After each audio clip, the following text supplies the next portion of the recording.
Hi, I'm Chuck Chvala, former Senate Majority Leader. And I'm Scott Jensen, former Assembly Speaker. We're the insiders. So Scott just had a primary for state superintendent, had actually quite a large field. The two top vote getters are definitely tight on this race. What's your take on what's going to happen in the general election here? Well, looking at the primary results, Jill Underly, the teachers union candidate, was able to win most of the Democratic parts of the state. And Deb Kerr won most of the Republican parts of the state. And when that happens in a general election in Wisconsin, you usually end up with a dead heat. So this is, I think, likely to be a close election.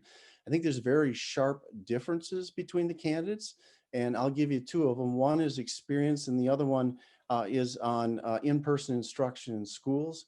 I think it's clear that Deb Kerr will be arguing that we should be opening up all the schools for in-person instruction. Jill Underly will want to leave it to the local school boards and the teachers unions to decide when schools open up for in-person instruction.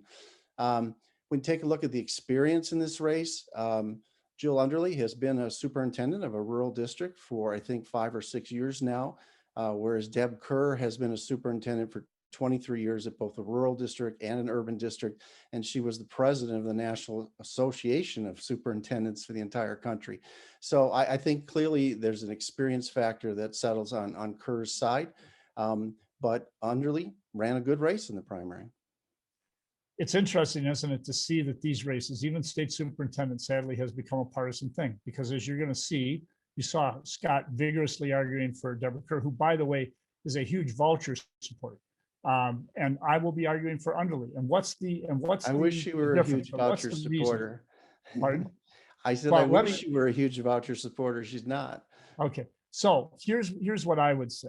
I think the reality is that this seat, in spite of strong Republican dominance in our state for many years, on a lot of elections, the state superintendent has remained sacred as someone who believes in public education first.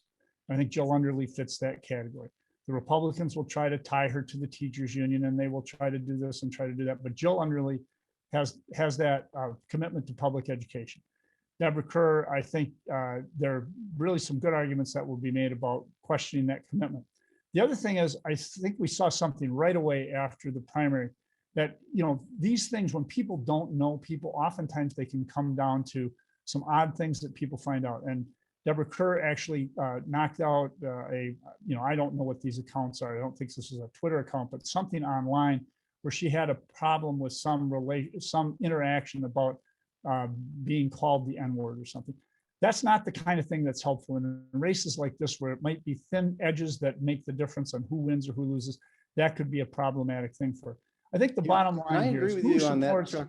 I agree with you on that, Chuck. That's a problem for a candidate, and particularly odd for a candidate who was being lionized by the media when she retired last year for doing a great job on race relations at her school district and being, according to the Milwaukee Journal Sentinel, the superintendent who closed the achievement gap more than any other suburban or urban superintendent. And then she gets caught up in this mess. Stay away from social media. My goodness.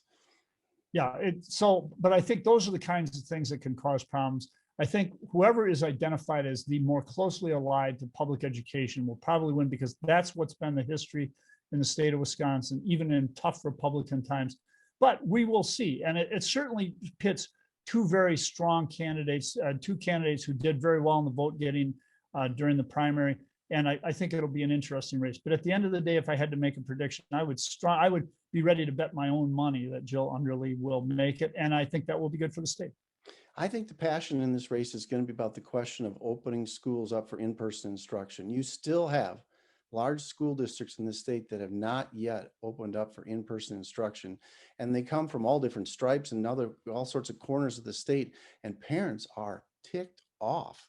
And that's, as you know, there's not much reason to show up and vote in this April election. It's the only statewide race. Lots of local races won't be competitive. So I think an issue like that is the one that could actually energize voters much more than both candidates' qualifications, which are extraordinary. They're, both have been a public educator for decades. So I think it's something like that could actually turn the race. And I do think that there will be pretty open schools by the time we get to the race in April, but we shall see. And we'll see you next time.